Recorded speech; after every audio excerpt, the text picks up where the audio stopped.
Hi, my name is Okijaki, doing fondly P.doy.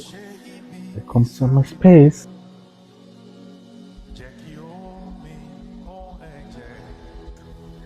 Couple of weeks ago, we talked about mercy and favor and how important they are in the life of a man. And we said mercy is when God withdraw the consequences of your actions and change the judgment to favor you. And favor itself is when you're being given for something you didn't deserve or something you didn't stress for.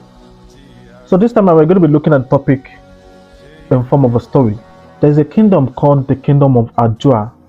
That the kingdom of Ajua has a king and he has only one son. In that kingdom, they don't have peace. In that kingdom, they don't experience peace. They don't know what is called joy. It's always sadness and tears. There's a command in that land that if anyone sin, if you fall into any sin, any type of sin, the punishment is death. There's no pleading, no overlooking, no matter your rank. Once you fall into any form of sin, they're gonna kill you. And so it gets to a point that every single day, and there's no way in the kingdom of Ajua that a man doesn't fall into sin every day. So they are reducing, they're giving birth, the old ones are getting killed, the young ones are getting killed because of no matter how little you might say the sin is. So one day there was a man that fell into sin. What did he do? So he went to he went to the forest to hunt, and he saw that the trap, Yoruba call it takute, has caught a fresh bushmeat, and he was looking for who is there? Nobody. He took it and he took it home. And when it was by the time was removing, someone saw him and they went to report to the person that has the trap, and they said he stole the bushman, and the end point is he's going to be killed. It got to a point that the king got fed up. The king said, "I am fed up of seeing my villagers getting killed every day. They live in fear because they don't know what will happen tomorrow. Everyone in that village of Ajua lives in fear, the fear of not falling into sin, the fear of, am I the next person to fall into sin? Will I do something I don't even know that they are going to say it's a sin?" And so the king got fed up, and the king said, "Call the elders," and they sat down. Said, "I'm tired of the way the kingdom is being run. What can I do?" And the elders consulted the oracle, and the oracle said, "Of course, there's a solution, but the solution is so big." So what's the solution? He said, "There is only one way, which is your son, the prince, to be sacrificed. So his blood is what we're going to use to cleanse, to do atonement for everyone's sin in this village. And once the blood of the prince is being used, everybody's sin is going to be forgiven. Death is not going to be the end point. As long as you belong to that kingdom, death is not going to be the end point of your sin." It was a difficult situation for the king. He called the prince. Of course, the prince has always been someone that is so righteous, so obedient to his father. Spoke to him. They come to conclusion that, all right, I will do it. So a difficult thing for him to do, but both of them agreed. And of course, the king released his son for the villagers. Now, this is where it gets interesting, because the villagers that were meant to be crying that the prince is going to be killed on their behalf, these same villagers are happy and shouting and jubilating, saying, "Oh, see now, the gods of the land has finally fought for us. You are in the palace, you are eating chicken, you're in the palace, you're eating rice, you don't even know the struggle they were going through. Now you are going to see it now. We don't even care, just take him, go and kill him." So they took him to the village square. They exchanged the man that was meant to be killed because it took another person's bushmeat for the prince that's done nothing. They were happy, jubilating that this man has been saved. Go and kill the prince. And so when the prince was killed and his blood was used for the atonement of the sins of the villagers, villagers of Adjoa. That settles all the cases. It brought peace to the land, so people can no longer live in fear of falling into sin.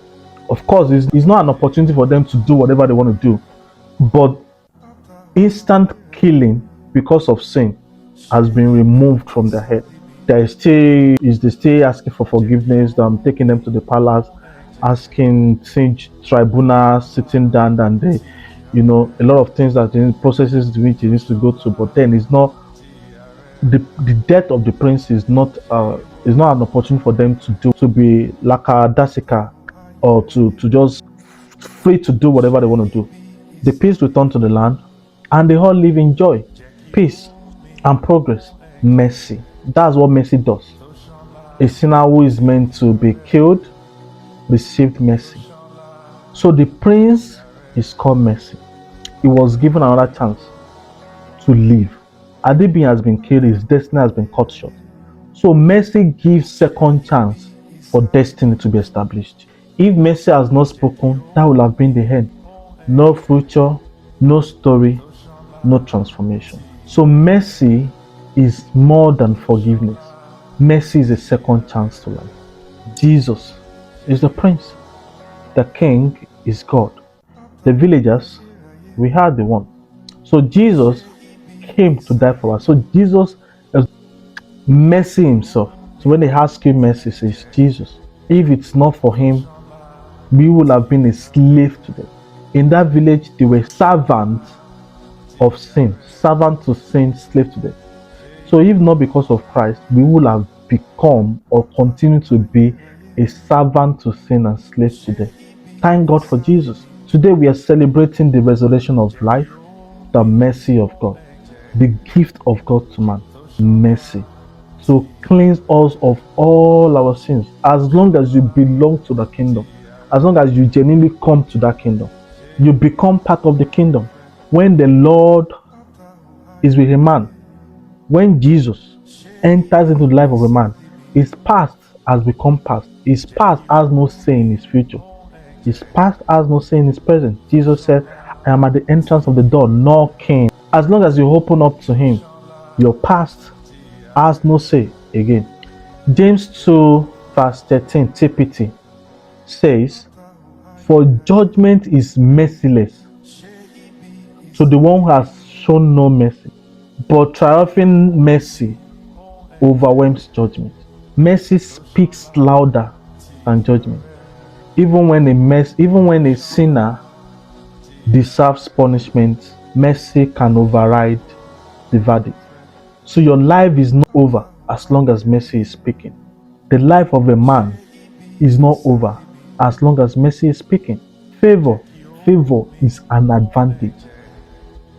Favor is an advantage. What separates people that does the same business from each other is favor. It's not kindness. It's an advantage. That I have the favor of God upon my life. I have an advantage. You can see two people being hardworking, doing things together, but you see one is very hardworking, the other one is just working. He's hardworking, but then the intensity of that work is not up to the first one. There's something that is working for him, and the other one is still struggling. Have you seen some people? I was traveling to Akure for a program 2012, and I saw a man shouting in the forest, Father, use me. I don't know. I think the bus was maybe traffic or something, or police checkpoint. And then I look outside the window of the bus from Ondo to Akure, and I saw that man in the forest. And something dropped to my spirit. That doesn't mean God is going to use him globally. Of course, being used globally is not a criteria for ministry. It's not as if God is going to release power and the way the man wants it. That's favor. Some people are in their house and just, Father, use me for your glory.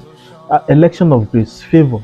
Just there's something I learned 2020, October 2020.